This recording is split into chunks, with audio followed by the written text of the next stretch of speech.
going to spend time carefully building the cage, carefully building the whip to go along with the cage, and carefully brainwashing them to ensure that they never grow into anything that's going to be a threat to our power. Do you understand? So basically, when he says be black and be independent, that means use your power in a way that you see appropriate and target that stuff.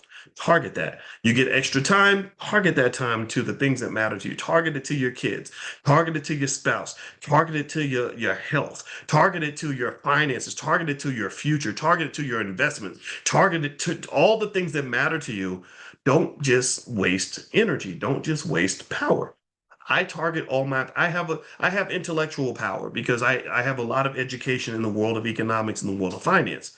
Every single day when I'm talking to you about finances and hoping somebody's listening to me, that is an example of me saying, okay, I got a little power. Let's target that. Okay. So be black. Be black. Don't be scared to be black. I think that's a great message. Second part, he talks about creating opportunities. Woo! I wish I had a nickel every time I heard a black person say that they wish somebody would give them an opportunity. And I'm not mad at them for it because we're trained to think that way. I remember even James Brown, when he said, I don't want nobody to give me nothing.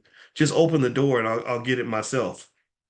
And what that says to me is that he's talking about opportunity, right? That he's literally saying, give me an opportunity, open the door, and then I'll get it myself. And I admire that. I mean, that does show a certain degree of self-determination, but it kind of also says that your ability to get what you want is limited by whether or not they actually open the door. I don't think you have to wait for somebody to open the door. I think you either kick down the door or you go build a door and you're the locksmith of that door, and then you can open the door whenever you want. Then other people are begging you to open the door. How about that? How about we become door manufacturers up in here? We need door factories. We just need to go making door. We need to make doors and make tables so that we'll stop asking people to open doors and give us seats at the table. I want our children to be table and door factory makers. I want them to mass produce billions of doors and billions of tables so that we don't have to worry about nobody giving us a seat or nothing.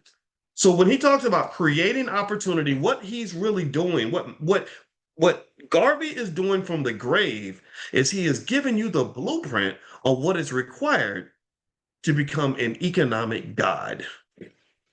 You can take the word beg. He says, stop begging for handouts. Stop begging people to take care of you. Stop begging people to let you through. Take the word beg, B-E-G, and flip that definition.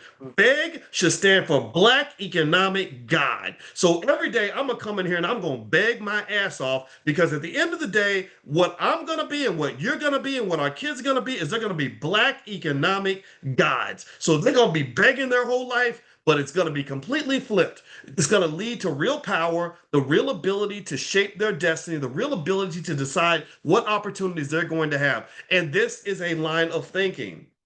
There's a line of thinking. And this is a bold line of thinking. This is something that many of us are afraid to do.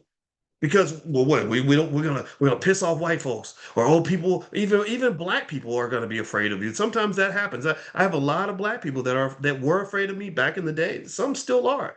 I still run into black people that are afraid of me. I'm like, what are you afraid of? You're afraid of yourself. That's your problem. You're scared to just stand up to the bully. I'm gonna punch the bully in the face. I'm gonna bite his arm and I'm gonna kick him in his testicles. You ain't got no right to tell me what to do.